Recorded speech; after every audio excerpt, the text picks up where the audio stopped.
Baiklah anak-anak, kita teruskan pelajaran kita hari ini dalam bidang Jawi pula. Okey, jom belajar bidang Jawi di bawah tajuk Travelog Ilmu. Okey, Travelog Ilmu.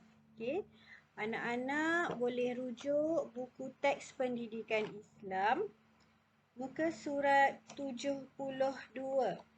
Okey, muka surat 72.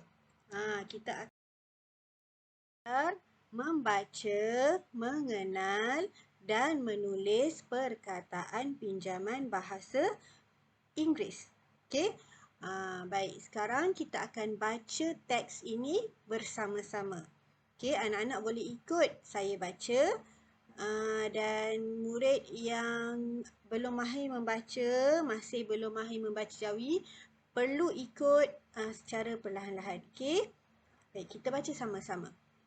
Jelajah ilmu.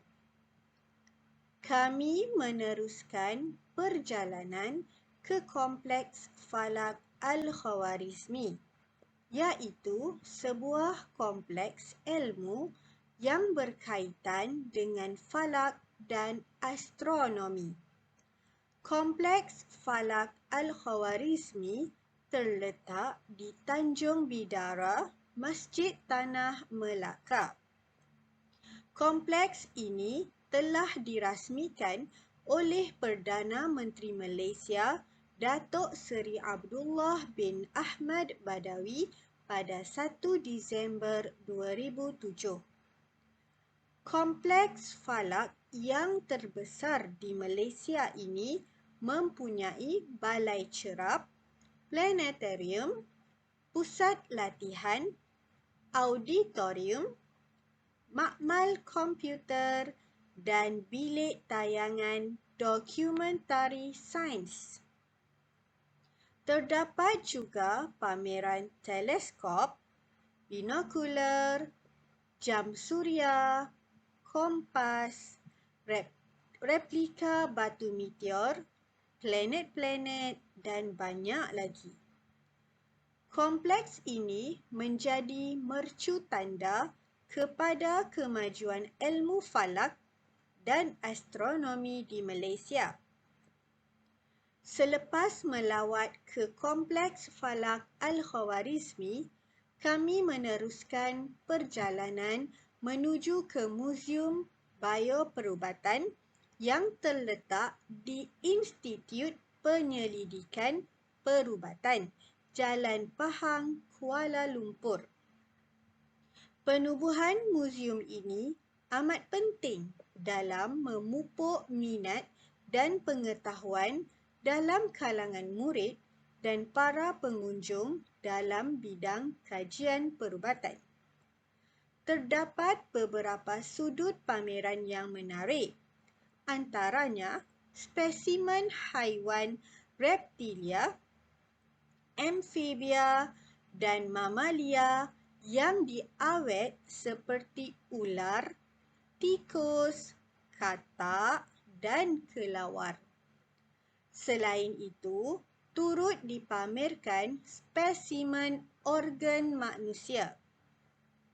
Beberapa maklumat berkaitan dengan penyakit merebak boleh didapati seperti taun, malaria, denggi, batuk kering dan lain-lain.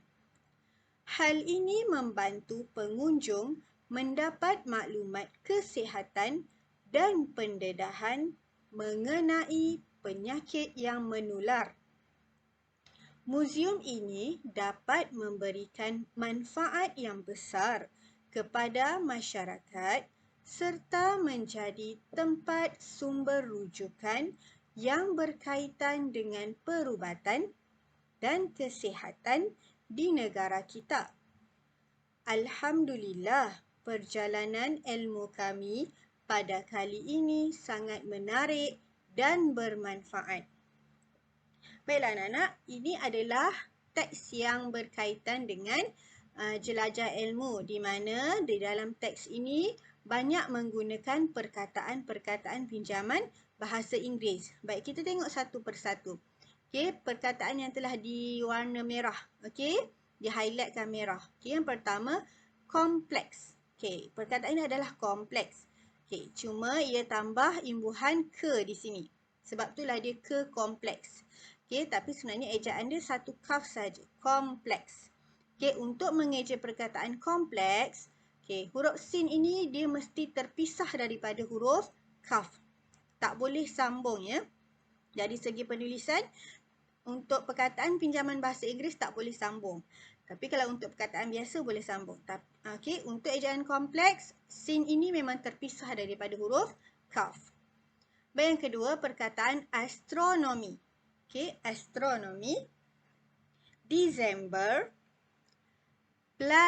Planetarium. Auditorium. Komputer. Perkataan komputer ni kamu biasa dengar, biasa sebut. Okay, jadi ejaan dia komputer. Okay, kaf waw mim pa waw pu ta ro ter.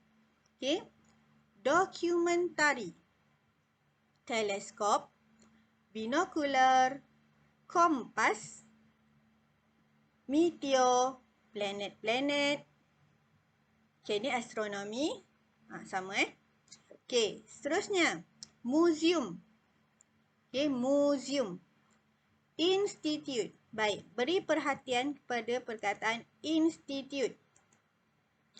Okey, perkataan institute ini, ejaan asal dia adalah alif, ya, nun, sin, ta, ya, ta, waw, ta. Tidak ada huruf hamzah. Okey, itu perkataan asal. Kenapa ditambah huruf hamzah di dalam teks ini? Kenapa ditambah huruf hamzah dalam teks ini? Sedangkan ejaan asalnya tidak ada hamzah di atas alif. Okey, kenapa ditambah huruf hamzah di atas alif ini? Baik, kalau kita ulang kaji pada pelajaran yang lepas tentang kedudukan huruf alif, kalau kamu tengok dekat sini, di depan dia ada imbuhan di. Okey, imbuhan di. Di institute. Okey, yang terletak di institute. Bila mana ada imbuhan di, imbuhan se atau imbuhan ke, okay, jadi huruf alif itu mestilah ditambah hamzah. Sebab itulah dalam ejaan ini, institute ada hamzah. Tetapi kalau tidak ada imbuhan di, okay, kalau tidak ada imbuhan di, tidak perlulah kamu tambah hamzah. Okay, hanya eja alif, ya, nun, sin, ta, ya, ta, waw, ta. Institute. Okay. Tetapi disebabkan dalam teks ini dia menggunakan imbuhan di, maka perlu ditambah huruf hamzah di atas alif. Okay, jelas ya? Baik. Seterusnya museum, sama macam tadi. Reptilia. Amphibia. Specimen. Okay, specimen. Ini museum, sama. Cuma saya ada jumpa satu lagi yang dia tak highlightkan, iaitu science. Okay, science juga merupakan perkataan pinjaman bahasa Inggeris. Kalau awak tengok huruf sin ni sepatutnya dia boleh sambung. Tetapi disebabkan ia merupakan perkataan pinjaman bahasa Inggeris, maka huruf sin itu terpisah daripada huruf nun. Okay? Baik, anak-anak boleh ulang semula membaca dan menyebut pada perkataan-perkataan pinjaman bahasa Inggeris sehingga lancar. Okey, baik, seterusnya latihan jawi untuk minggu ini. Okey, anak-anak perlu rujuk dalam buku teks muka surat 74. Okey, latihan 1. Tukarkan perkataan berikut kepada ejaan jawi. Okey, jadi salin semula arahan. Okey. Dengar betul-betul. Ini arahan. Ini arahan. Tukarkan perkataan berikut kepada ejaan jawi, ini arahan. Okey, perlu salin di dalam buku teks. Okey, ini adalah soalan dia lah. Ada berapa perkataan? 1, 2, 3, 4, 5, 6, 7, 8, 9, 10, 11, 12. Ada 12 perkataan. Okey, tulis semula perkataan Rumi ini dalam buku teks dan tukarkan ia kepada tulisan jawi. Okey, tukarkan ia kepada tulisan jawi. Jangan lupa tulis hari dan tarikh pada hari ini. Buat dalam buku tulis pendidikan Islam. Okey, boleh ya? Baik, jika ada sebarang soalan, boleh terus tanya dalam Telegram dan saya akan jawab. Baik. Buat, anda dapat. Okey, kalau kamu buat kerja yang saya bagi, kamu akan dapat ilmu pada hari ini, insyaAllah. Baiklah, itu sahaja untuk hari ini. Saya ucapkan selamat belajar dan terima kasih kepada semua yang telah menghadiri kelas pada hari ini. Semoga anda semua berjaya dunia dan akhirat. Assalamualaikum warahmatullahi wabarakatuh.